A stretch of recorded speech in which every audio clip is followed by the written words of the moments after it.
An overview of classical Greek drama.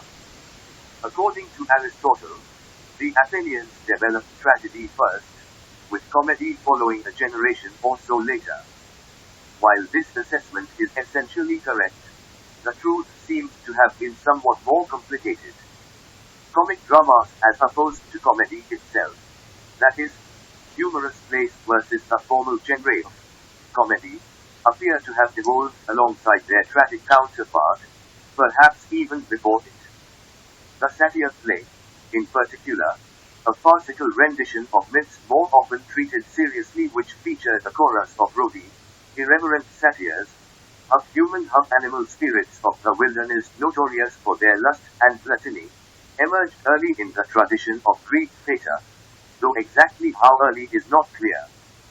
Nevertheless, the historical sources for theatrical performances in the classical age focused largely on tragedy as the hub of early dramatic activity, even if its preeminence probably looks clearer in hindsight than it seemed in the day.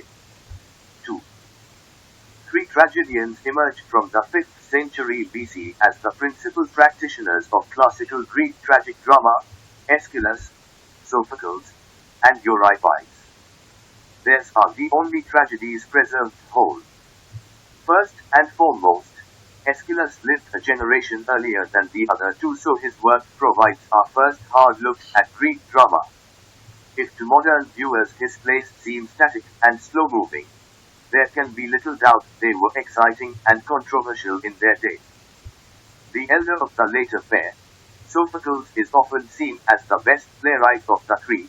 In the general estimation of many in the scholarly community, Sophocles remains the finest exponent of tragic arts ever, and certainly his polished dramas were very well respected in the classical age, as they have been for the most part ever since. It is somewhat ironic to note, then, that interest in his drama in performance seems to have waned fairly soon after his lifetime. Conversely, Euripides, while alienating his contemporaries and considered by many a distant second to Sophocles when the two of them were alive, left behind a body of drama which commanded the stage after the classical age. There can be little doubt why.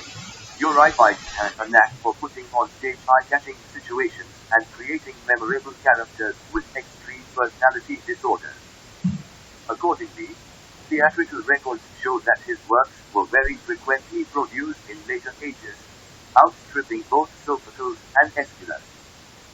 No Greek tragedy from the 4th century or later, the post-classical age, has been preserved intact, making it hard to determine the course of tragic drama in Greece after the lifetime of Sophocles and Euripides.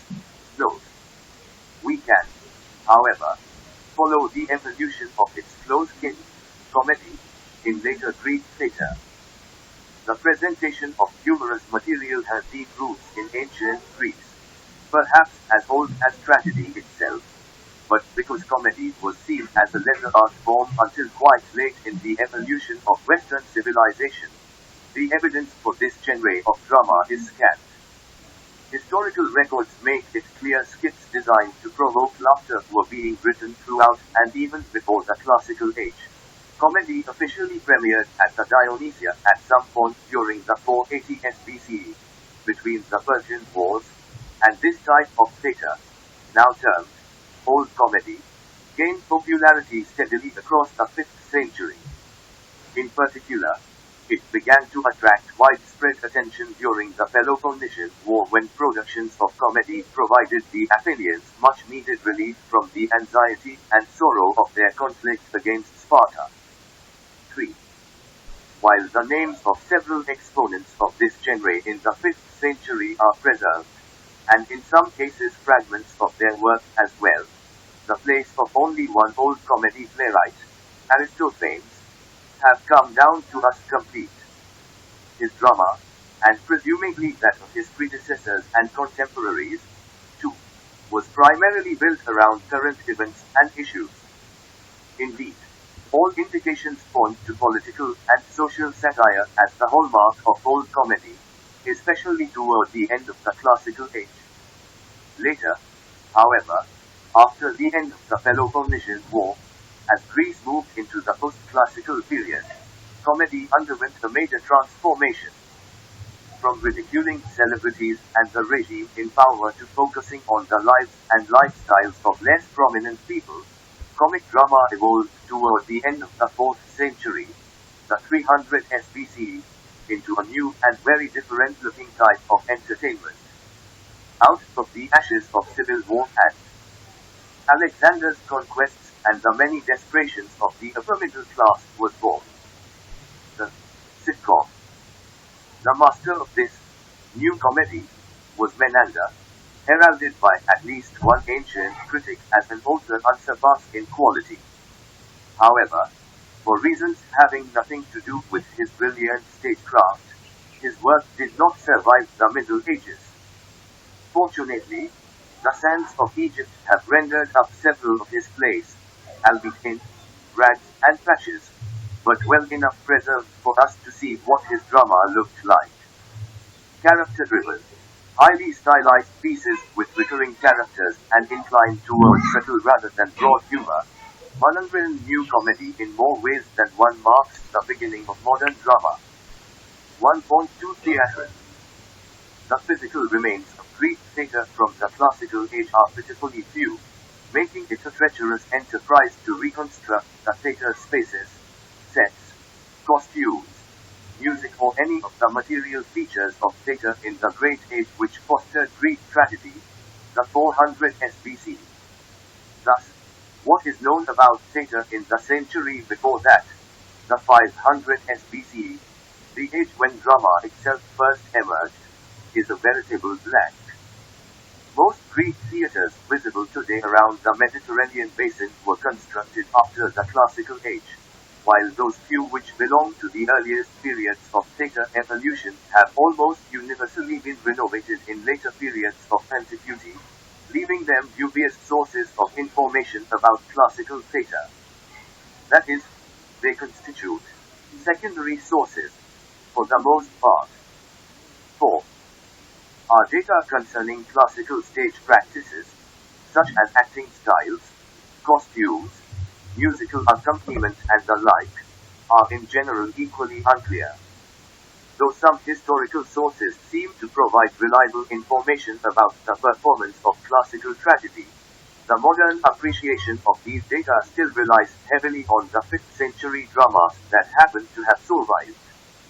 To make matters worse, ancient theatre was in its customs and practices a rather fluid enterprise, and what rules applied to one period, or even one decade, may not necessarily have applied to another. As a consequence, the discussion below is an attempt to review the highlights of an issue clouded by mystery and delve into a few of the better attested theatre practices of the classical and post-classical period. A festivals and the nature of ancient performance. For some time, until the first half of the 5th century, at least, ca. 450 BCE, all drama appears to have been presented at the city Dionysia, the annual Athenian festival held each spring in honor of the god Dionysus. While it's clear that there was a competition held there among dramatists in which the work of one of them was awarded first place, much else is uncertain, such as the number of tragedians each year who wrote how many plays distributed over how long a festival. The figures seem to have varied over the course of the century. That tragedies would later be packaged into trilogies, that is, groups of 3 plays connected by plot or both, with the comic satire play appended afterwards, has led some scholars to retroject this tradition back to the earliest days. But the validity of that supposition is impossible to determine given the paucity of information within our grasp. What is clear is that among the ancient Athenians, interest in theatre as an art form rose precipitously from the end of the pre-classical age, ca. 500 BCE, and continued to grow steadily over the course of the 5th century. For instance, in the 440 BCE another competition among tragic and comic dramatists was instituted at a subsidiary festival held in honor of Dionysus, the Lenana, a strictly intra-Athenian affair occurring in midwinter, late January. by the post-classical period, after 400 BCE, all sorts of festivals had started to incorporate drama into their festivities, whether they had a natural connection with theatre or not. Clearly, the popularity of theatre made it attractive to a wide range of cults as a way of catering to the public. It comes as no surprise, then, that Greek plays began in this age to be exported all over the ancient world, laying the foundation for not only theatre as a key feature of ancient Western civilization but also Greek as the common, going language of international commerce in this region. 5. The performance spaces of classical antiquity are enormous by today's standards, closer in size to modern sports stadiums than the sorts of theatres with which we are most familiar. Outdoors and most often situated on steep slopes that curve around the playing area, many ancient theatres were capable of housing thousands of spectators. These theatra, the plural of theatrin, the Greek word originally referred only to the seating area in a theatre, as was noted in chapter 1, called for a certain style of performance. In order to be heard, for instance, the ancient actor had to have a strong voice. Likewise, costumes, sets and movement also needed to be visible from and intelligible at great distances. Unlike modern realistic plays which for the most part called for intimate, indoor theatre spaces with controlled lighting, ancient drama had more the feel we associate with large-scale athletic events. Actually, if the ancient Greeks had compared drama to anything in their day, it would probably have been courtroom trials. Lawyers back then were seen as actors of a sort inasmuch as they provided some of the more sensational and theatrical moments in Greek history, often pleading cases before thousands of people and hardly shy about dramatizing their appearance in court. Orators in antiquity rarely hesitated to allude to drama during litigation, one at least even going so far as to quote tragedy at some length as if he were an actor. In fact, the ancient Athenians fairly often used their large, centrally located acting venue, the theatre of Dionysus, as the site of important trials.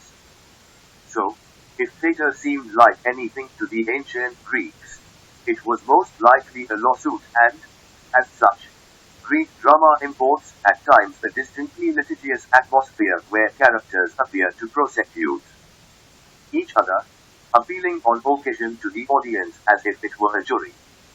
Nor is this at all out of line with reality, since most of the Athenian spectators would have served as jury members at some point during their lives, some watching the play from the very same seats in which they had sat as jurors. In that light, the ancient Greeks saw little reason for maintaining an invisible fourth wall, or building characters with interiority, i.e. psychological subtlety effected through subtext, features conventional in modern theatre. Instead, presentationalism and overt grandeur typify Greek theatre and drama.